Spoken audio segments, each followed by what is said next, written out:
നമസ്കാരം.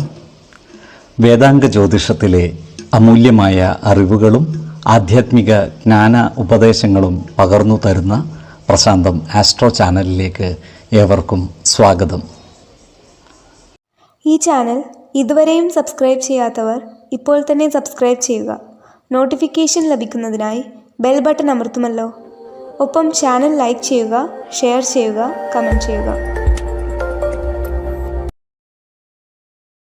കൊല്ലവർഷം 1199 കർക്കിടക സംക്രമം വിശാഖം നക്ഷത്രത്തിലാണ്.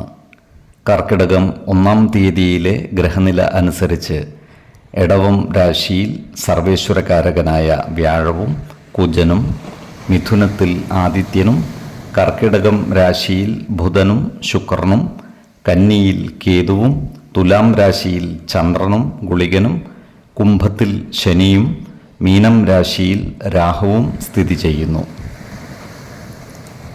അത്തം നക്ഷത്രത്തിൽ ജനിച്ചവർക്ക് കർക്കിടക മാസം പൊതുവെ ഗുണദോഷ സമ്മിശ്രമായിരിക്കും. ഈ നക്ഷത്രക്കാർക്ക് കർമ്മ മേഖലയിൽ കാര്യങ്ങൾ അനുകൂലമായി വരുന്നതാണ്. തൊഴിൽ രംഗത്ത് പുരോഗതിയും വരുമാന വർധനവും ഉണ്ടാകുന്നതാണ്. ടെക്സ്റ്റൈൽ വ്യാപാരികളായിട്ടുള്ള ഈ നക്ഷത്രക്കാർക്ക് ബിസിനസ്സിൽ പുതിയ മാറ്റങ്ങൾ കൊണ്ടുവരുവാൻ സാധിക്കുന്നതാണ്. നൂതന സാങ്കേതിക വിദ്യകളുടെ സഹായത്തോടെ കാലത്തിനനുസരിച്ച മാറ്റങ്ങൾ ബിസിനസ് രംഗത്ത് നടപ്പിലാക്കുവാൻ ഇവർക്ക് സാധിക്കുന്നതുമാണ്. എന്നാൽ സാമ്പത്തിക കാര്യങ്ങൾ കൈകാര്യം ചെയ്യുമ്പോൾ ജാഗ്രത പാലിക്കേണ്ടതാണ്. സർക്കാർ, അർദ്ധ സർക്കാർ സ്ഥാപനങ്ങളിൽ ജോലിക്ക് ശ്രമിക്കുന്നവർക്ക് കാലതാമസം നേരിടുവാനുള്ള സാധ്യതകൾ കാണുന്നുണ്ട്. എന്നാൽ സർക്കാർ മേഖലയിൽ ജോലി ചെയ്യുന്നവർക്ക് പുതിയ സ്ഥാനമാനങ്ങൾ ലഭിക്കുവാനുള്ള സാധ്യതകളുമുണ്ട്. അപ്രതീക്ഷിത ധനാഗമം ഉണ്ടാകുവാനുള്ള സാധ്യതകളും കാണുന്നുണ്ട്. എന്നാൽ ചില പ്രവൃത്തികൾ മൂലം സമൂഹമധ്യത്തിൽ അപമാനം നേരിടുവാനുള്ള സാധ്യതകളുമുണ്ട്. അതിനാൽ വാക്കുകളും പ്രവൃത്തികളും നല്ലതാക്കുകയും ഏതു കാര്യത്തിൽ ഏർപ്പെടുമ്പോഴും ജാഗ്രത പാലിക്കുകയും വേണം. അതുപോലെ അയൽവക്കക്കാരുമായി നല്ല സ്നേഹബന്ധം നിലനിർത്തുവാൻ പരിശ്രമിക്കണം. അനാവശ്യ വാക്കുതർക്കങ്ങളും മറ്റും ഒഴിവാക്കി മുന്നോട്ട് നീങ്ങുവാൻ പ്രത്യേകം ശ്രദ്ധിക്കേണ്ടതുമാണ്. ആരോഗ്യകാര്യങ്ങളിൽ ഇവർ ഒരു പ്രത്യേക ശ്രദ്ധ പതിപ്പിക്കുന്നത് ഗുണകരമായിരിക്കും. പ്രത്യേകിച്ചും ജീവിത ശൈലീ രോഗങ്ങൾക്ക് സ്ഥിരമായി മരുന്ന് കഴിക്കുന്നവർ കൃത്യമായ വൈദ്യ പരിശോധനകൾ നടത്തുകയും ഡോക്ടറുടെ നിർദ്ദേശമനുസരിച്ചുള്ള മരുന്നുകൾ മുടങ്ങാതെ കഴിക്കുകയും വേണം.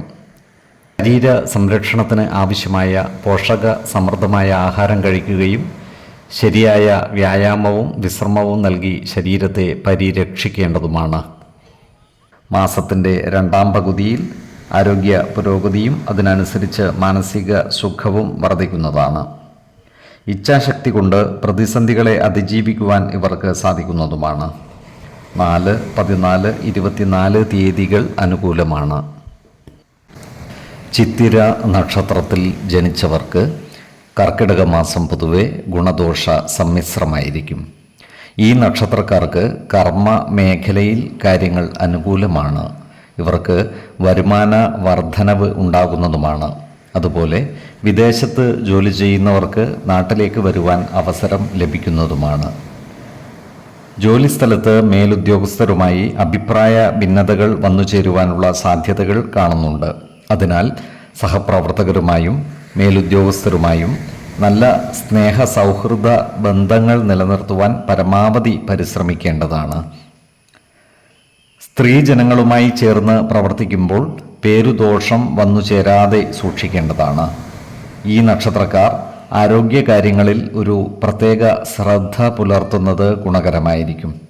പ്രത്യേകിച്ചും കരൾ സംബന്ധമായ അസുഖങ്ങൾക്ക് മരുന്ന് കഴിക്കുന്നവർ കൃത്യമായ വൈദ്യ പരിശോധനകൾ നടത്തേണ്ടതും ഡോക്ടർമാരുടെ നിർദ്ദേശമനുസരിച്ചുള്ള മരുന്നുകൾ മുടങ്ങാതെ കഴിക്കേണ്ടതുമാണ്.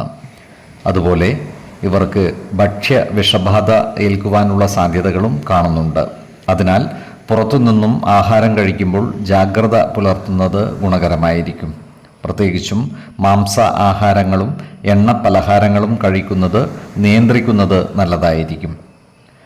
അതുപോലെ ഇവർ ചില വാക്കുതർക്കങ്ങളിലോ കേസുകൂട്ടങ്ങളിലോ പെട്ടുപോകുവാനുള്ള സാധ്യതകളും കാണുന്നുണ്ട്. അതിനാൽ മറ്റുള്ളവരുമായിട്ടുള്ള അനാവശ്യ ഇടപെടലുകളും ഭാഷണങ്ങളും ഒഴിവാക്കി മുന്നോട്ട് നീങ്ങുവാൻ പ്രത്യേകം ശ്രദ്ധിക്കേണ്ടതാണ്. ജീവിത പങ്കാളികളിൽ നിന്നും നല്ല സഹായ സഹകരണങ്ങൾ ഇവർക്ക് ലഭിക്കുന്നതാണ്. മാസത്തിൻ്റെ രണ്ടാം പകുതിയിൽ കാര്യങ്ങൾ കൂടുതൽ അനുകൂലമായി വരുന്നതുമാണ്. ഈശ്വര കടാക്ഷത്താൽ ഏതു പ്രതിസന്ധികളെയും തരണം ചെയ്തു മുന്നോട്ട് നീങ്ങുവാൻ ഇവർക്ക് സാധിക്കുന്നതുമാണ്. 5, 15, 25 തീയതികൾ അനുകൂലമാണ്. ചോതി നക്ഷത്രത്തിൽ ജനിച്ചവർക്ക് കർക്കിടക മാസം ഗുണദോഷ സമ്മിശ്രമായിരിക്കും. ഈ നക്ഷത്രക്കാർക്ക് കർമ്മ മേഖലയിൽ കാര്യങ്ങൾ അനുകൂലമായി വരുന്നതാണ്. ചില ഉത്തരവാദിത്തങ്ങൾ ഏറ്റെടുക്കുവാതിരിക്കുവാനുള്ള സാധ്യതകൾ കാണുന്നുണ്ട്. മാസത്തിൻ്റെ തുടക്കത്തിൽ ജീവിത പങ്കാളികളിൽ നിന്നും സന്താനങ്ങളിൽ നിന്നും വളരെ നല്ല സ്നേഹ സുഖ അനുഭവങ്ങൾ ഇവർക്ക് ലഭിക്കുന്നതുമാണ്. സാമ്പത്തികമായ നേട്ടങ്ങളും ഉണ്ടാകുന്നതാണ്. അതുപോലെ ആത്മീയ കർമ്മങ്ങൾ കുടുംബത്തിൽ നടന്നു കാണുവാനുള്ള സാധ്യതകളും കാണുന്നുണ്ട്. എന്നാൽ കുടുംബ കാര്യങ്ങളിലുള്ള അനാവശ്യ ഇടപെടലുകളും ഭാഷണങ്ങളും ഒഴിവാക്കി മുന്നോട്ട് നീങ്ങുവാൻ പരമാവധി പരിശ്രമിക്കേണ്ടതാണ്. കടബാധ്യതകൾ പരമാവധി കുറക്കുവാൻ ഇവർക്ക് സാധിക്കുന്നതുമാണ്. മറ്റുള്ളവരുടെ പ്രശ്നങ്ങൾ പരിഹരിക്കുവാൻ ഒരു മധ്യസ്ഥനായി പ്രവർത്തിക്കേണ്ടതായി വരുവാനുള്ള സാധ്യതകളും കാണുന്നുണ്ട്. സ്ത്രീകൾ മുഖാന്തരം അപമാനിതനാകുവാനുള്ള സാധ്യതകൾ കാണുകയാൽ സ്ത്രീകളുമായി ബന്ധപ്പെട്ട് പ്രവർത്തിക്കേണ്ടി വരുമ്പോൾ ജാഗ്രത പാലിക്കുന്നത് ഗുണകരമായിരിക്കും. ഈ നക്ഷത്രക്കാരായ ഉദ്യോഗാർത്ഥികൾക്കും മറ്റു തൊഴിൽ അന്വേഷകർക്കും അനുകൂലമായ കാലമാണ്. സർക്കാർ, അർദ്ധ സർക്കാർ സ്ഥാപനങ്ങളിലോ സ്വകാര്യ സ്ഥാപനങ്ങളിലോ ജോലി ലഭിക്കുവാനുള്ള സാധ്യതകളും കാണുന്നുണ്ട്. പ്രത്യേകിച്ചും റെയിൽവേ വകുപ്പുമായി ബന്ധപ്പെട്ട് ജോലിക്ക് ശ്രമിക്കുന്നവർക്ക് ആഗ്രഹ പൂർത്തീകരണത്തിനുള്ള സാധ്യതകൾ കാണുന്നുണ്ട്. ഈ നക്ഷത്രക്കാർ ആരോഗ്യപരമായ കാര്യങ്ങളിൽ ഒരു പ്രത്യേക ശ്രദ്ധ പുലർത്തുന്നത് ഗുണകരമായിരിക്കും. ജീവിത ശൈലീ രോഗങ്ങൾക്ക് സ്ഥിരമായി മരുന്ന് കഴിക്കുന്നവർ കൃത്യമായ വൈദ്യ പരിശോധനകൾ നടത്തുന്നതും ഡോക്ടറുടെ നിർദ്ദേശമനുസരിച്ചുള്ള മരുന്നുകൾ മുടങ്ങാതെ കഴിക്കുന്നതും ഗുണകരമായിരിക്കും. ഏതൊരു കാര്യം ചെയ്യുമ്പോഴും 2 വട്ടം ആലോചിച്ചു മുന്നോട്ട് നീങ്ങുന്നതാണ് ഗുണകരമാവുക. 2, 14, 26 തീയതികൾ അനുകൂലമാണ്. ഈ നക്ഷത്രക്കാർ ജനിച്ച സമയത്തെ അടിസ്ഥാനമാക്കിയുള്ള ജാതകത്തിലെ ലഗ്ന രാശിയുടെയും ലഗ്ന അധിപന്റെയും സ്ഥിതിയും ശുഭ പാപ ഭാവങ്ങളുടെ സ്ഥിതിയും ഓരോ രാശിയിലെയും ഗ്രഹങ്ങളുടെ സ്ഥിതിയും അനുസരിച്ച് ഇവരുടെ പൊതുഫലത്തിൽ ഏറ്റക്കുറച്ചിലുകൾ ഉണ്ടാകുവാനിടയുണ്ട്. കുടുംബ ദേവതകളെയും ഇഷ്ടദേവതകളെയും ഉപാസിക്കുന്നത് ഇവർക്ക് ആയുരാരോഗ്യ സൗഖ്യമേകും. ഇഷ്ടദേവതാ മന്ത്രം 108 തവണ ദിനംതോറും ലിഖിത ജപം ചെയ്തു വരുന്നത് ഇവർക്ക് സർവ ഐശ്വര്യങ്ങളുമേകും.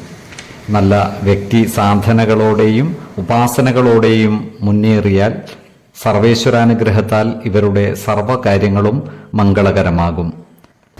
നന്ദി, നമസ്കാരം. ജ്യോതിഷരത്നം പ്രശാന്ത് കണ്ണോം.